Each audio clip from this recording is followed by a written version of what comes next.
নমস্কার, আমার politics topic চ্যানেলে আপনাদের স্বাগত।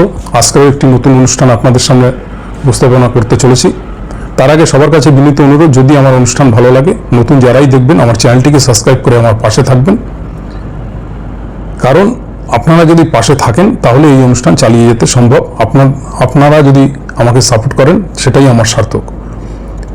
যাই হোক, তাই আপনাদের কাছে জোর হাতে বিনীত অনুরোধ করছি, আপনারা আমার চ্যানেলটিকে সাবস্ক্রাইব করে পাশে থাকুন এবং আমার অনুষ্ঠান দেখুন এবং আপনাদের মূল্যবান মতামত আপনারা রাখুন, যাতে ভুল ত্রুটি আমিও শুধরে নিতে পারি।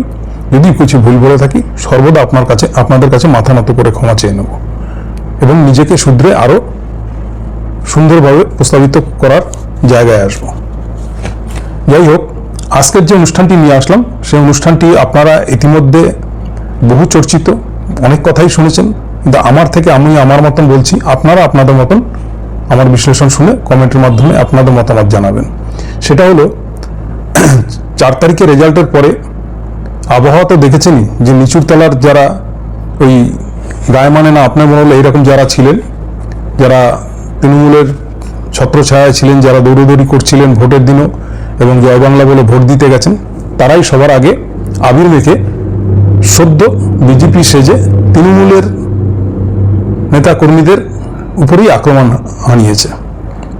এটা তো এক ধরনের গেল, এটা হচ্ছে আবেগ এবং নিজেদের দুষ্কর্ম ঢাকার জন্য এবং নিজেদের ওই গায়ে মানে না আপনি মোল সাজার জন্য, যে আমি বিজেপি, আমার আর কোনো দোষ নেই, আমি শাসক দলের নিচে চলে এসেছি, নিজেকে প্রমাণ করাবার জন্য এরকম কিছু উচ্ছৃঙ্খলরা এই কর্মকাণ্ডে জড়িয়ে গেছেন। বেশ কিছুদিন ধরে চলেছে এবং অনেক উৎপাত, অনেক ভাঙচুর, অনেক কিছুই দেখেছেন। কারো কারো জীবনও চলে গেছে এবং মহিলাদের উপরে অত্যাচার হচ্ছে, ঘরবাড়ি ভেঙেছে, ঘরবাড়িতে আগুন লাগিয়ে দেওয়া হয়েছে, অনেক অত্যাচারের কাহিনী দেখেছেন। এটা গেল এক ধরনের। এবারে আসি নেতাদের। এটা এই যে পশ্চিমবঙ্গে যে সরকারটি গঠিত হয়েছে, এদের যখন মোদিজি বলেছিল যে ইসরায়েল হচ্ছে গিয়ে ফাদারল্যান্ড, ইন্ডিয়া হচ্ছে মাদারল্যান্ড, ঠিক সেরকম এই সরকারের ফাদার মোদিজি এবং কেন্দ্রে তারা অবস্থান করছেন এবং বহু শক্তিশালী। এই শক্তি প্রয়োগ করে নেতাদের হ্যারাসমেন্ট করা, জেল, ইডি, সিবিআই এইসবের ভয়ে, এবং কিন্তু এই যে 80টা বিধায়ক, 29টা এমপি এবং পঞ্চায়েত সদস্য এবং পৌর প্রতিনিধিরা, চেয়ারম্যানরা কর্মীদের পাশে দাঁড়াতে পারেনি একটাই কারণে, যা দেখলাম। এটাকে এই যে কথাগুলো বলছি, এটা কিন্তু আমার কথা নয়, এটা জনগণের কথা এবং আমরা কিন্তু সারা পশ্চিমবঙ্গের মানুষের আওয়াজ এবং কোথায় কি হচ্ছে সেই খোঁজ খবর নিয়েই আপনাদের সামনে তুলে ধরি। কেন দাঁড়াতে পারিনি? একটাই কারণে, কারণ এই যে একটা মানে সরকার গঠনের সাথে তৃণমূল চোর, জয় বাংলা, বাংলাদেশি, অমুক তমুক, হিন্দু বিরোধী, এই যে তকমা লাগানো, এটা দীর্ঘদিন ধরে চলছিল এবং সরকার বদল হওয়ার পরে এটা চরম পর্যায়ে পৌঁছে গেছে এবং নেতারা যে হেনস্থ হবে বা তারা সেই পুলিশ প্রোটেকশন পাবে না এবং প্রশাসন দিক থেকে তারা ব্যাকফুটে, এইসব কারণে তারা পিছুয়া হয়ে ঘরবন্দি হয়ে গেছিলেন, যার জন্য এই অত্যাচারগুলো চলেছে এবং এই কারণে কর্মীদের পাশে কিন্তু এই নেতাদের খুঁজে যায়নি। তাদের পিছনে নানা রকম চোর বা নানা রকম দুর্নীতির কলঙ্ক লাগিয়ে তাদের অ্যারেস্ট করা, এটা একটা ধাপ। যেরকম সেই আতঙ্কে তারা কিন্তু কি করেছেন, ঘরবন্দি হয়ে গেছেন এবং তারা সেটেলমেন্টে চলে গেছেন। সেটেলমেন্টে কীরকম, অনেক বিজেপির তাবর নেতাদের সাথে কথাবার্তা বলে কিভাবে সেটেল করা যায়, কিভাবে ওই চাচা আপনা যান বাঁচা, এইরকম একটা ব্যাপার করেছেন। এটা অস্বীকার করা যাবে না, এটা শুনতে হয়তো খারাপ লাগবে কিন্তু এটাই বাস্তব। কর্মীরা যে যার মতন একা হয়ে পড়েছেন এবং এই সুযোগে যারা সদ্য বিজেপি সেজেছেন তারা কি করেছেন, যারা এলাকায় স্বচ্ছ ভাবমূর্তির যারা তৃণমূলটাকে চালাতো, কোনো বুথ সভাপতি বলুন বা সাধারণ কর্মী বলুন, যারা স্বচ্ছভাবে দলের জন্য প্রাণপাত করতেন, তাদের উপরে অনেক কেলেঙ্কারি লাগিয়েছে। কীরকম, আমার থেকে অমুক সময় কেউ এসে বলেছে 50,000 নিয়েছিল, কেউ বলে অমুক জমিটা আমাকে কিনে দিয়েছিল, তাতে 2 লাখ খেয়ে নিয়েছিল, ফেরত দাও। এগুলো সম্পূর্ণ মিথ্যা প্রচার এবং মিথ্যা আরোপ লাগিয়ে তাদের হেনস্থা করে টাকা আদায়ের একটা ফান্ডা তৈরি করেছে। এটা প্রমাণিত, আমি বেশ কয়েকটা জায়গায় দেখেছি, নিজের চোখে দেখা। যদি কেউ মনে করেন যে না এরকম হয়নি, যদি আমার সাথে বিতর্কে যেতে চান, আমি তার প্রমাণ সমেত এবং সেই জায়গায় সেই ব্যক্তিদের দেখিয়ে দিতে পারি। মিথ্যা আরোপ যাকে বলা হয়, ওই টোটো স্ট্যান্ড, অটো স্ট্যান্ড, এইসব নিয়ে নানা রকম ভাবে তাদের একটা প্রেশারাইজ করেছে।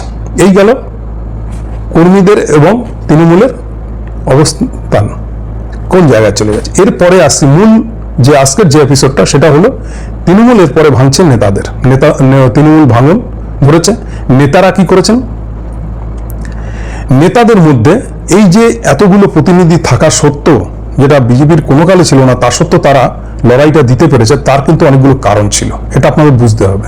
কিরকম যদি বলি, এই যে তৃণমূলের ভাঙনটা কি কারণে, এটা বুঝতে হবে।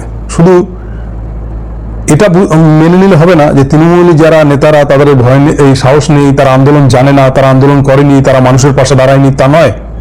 তারা যথেষ্টভাবে একটা সময় মানুষের পাশে সর্বদা 24 ঘন্টা থেকেছেন।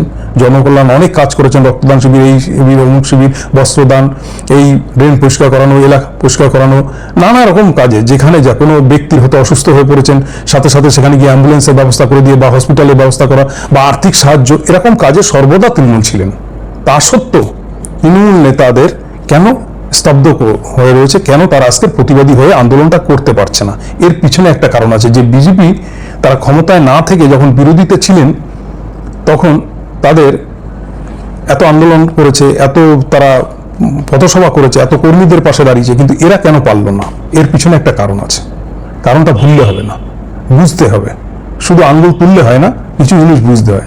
কারণ এই বিজেপির কেন্দ্রশাসিত দল, এবং কেন্দ্র থেকে তাদের প্রত্যেকটা মানে কি বলবো, ছাঁট নেতা যাকে বলা হয়, যখন তৃণমূল থেকে, কংগ্রেস থেকে গিয়ে বিজেপিতে যোগদান করেছে, তাদের কিন্তু জেড ক্যাটাগরির সিকিউরিটি ছিল। আমি একজনের নামই করে বলি, যেমন শঙ্কুদেব পান্ডা কোনো কালেই এমন কোনো হরিদাস ছিলেন না, এমন কোনো বড় নেতাও ছিলেন না, তার জীবনে কোনো আন্দোলনও নেই, এবং তাকে কিন্তু তৃণমূল থেকে সাসপেন্ড করেছিল। কেন? তার নামে দুর্নীতির অভিযোগ এসেছিল। এক হচ্ছে নারদা, দ্বিতীয় হচ্ছে তিনি কলেজ জীবনে অনেক দুর্নীতি করেছেন, কলেজ ছাত্র নেতা যখন ছিলেন, সেই কারণে তৃণমূল তাকে সাসপেন্ড করেছিলেন।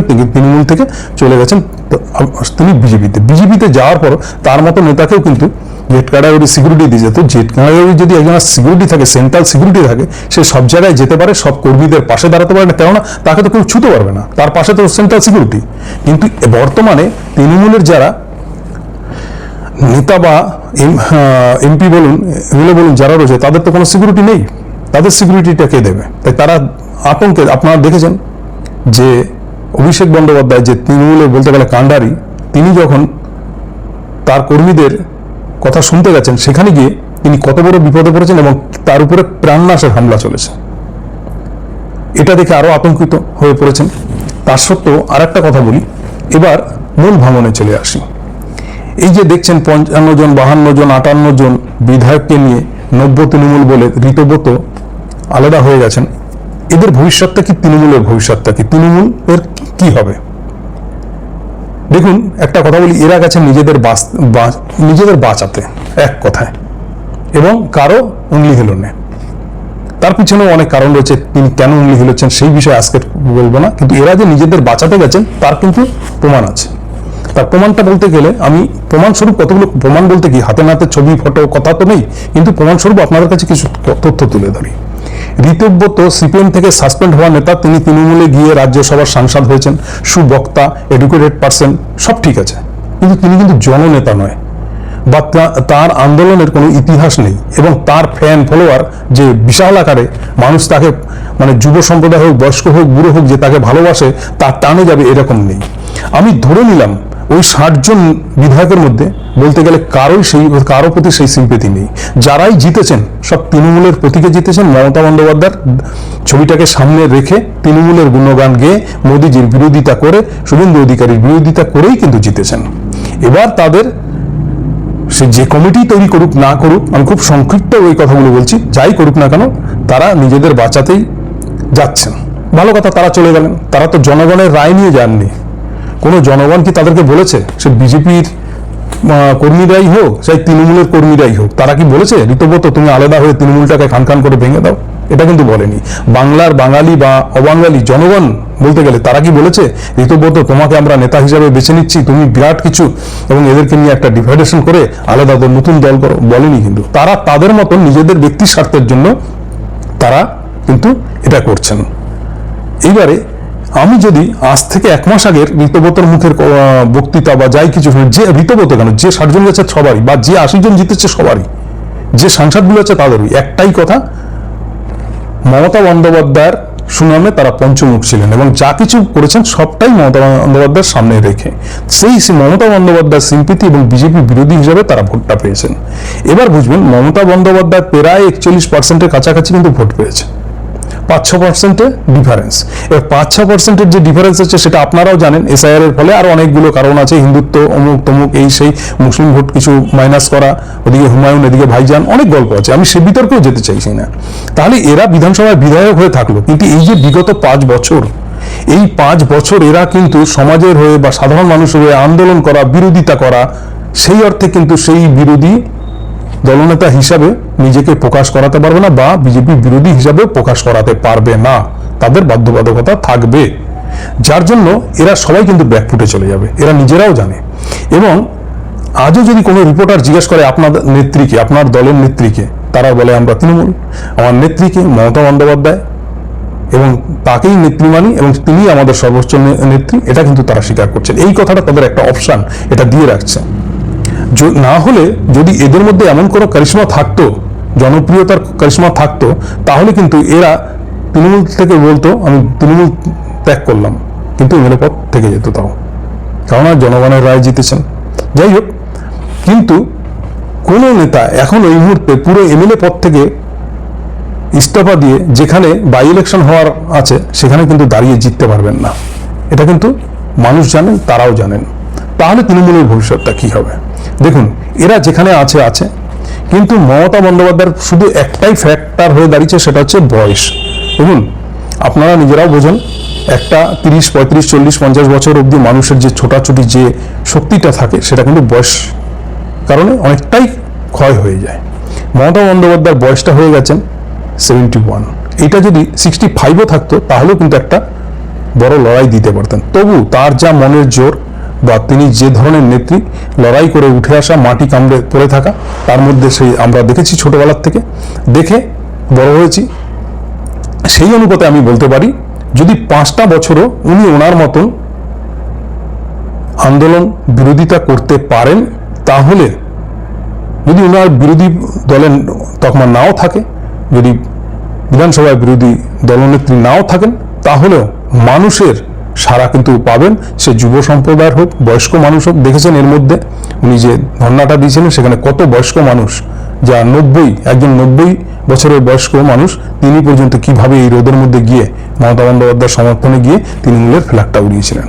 এই যে কথাগুলো বলছি, এই কথাগুলো হচ্ছে নিরপেক্ষভাবে বলছি, আমি কিন্তু কোনো দলের চটি চাটা বা ওই গোমূত্র চাটা কোনো দলের হয়ে বলছি না, যেটা চোখে দেখছি, যেটা হতে যাচ্ছে সেটাই আমি তুলে ধরছি। এবার আমার হয়তো মন্তব্যের সাথে আপনাদের নাও মিলতে পারে, সেটা আলাদা কথা, আপনারা কমেন্টে বলবেন, আমার ভুল ধরিয়ে দেবেন, কিন্তু এটা আমি কিন্তু দেখতে পাচ্ছি।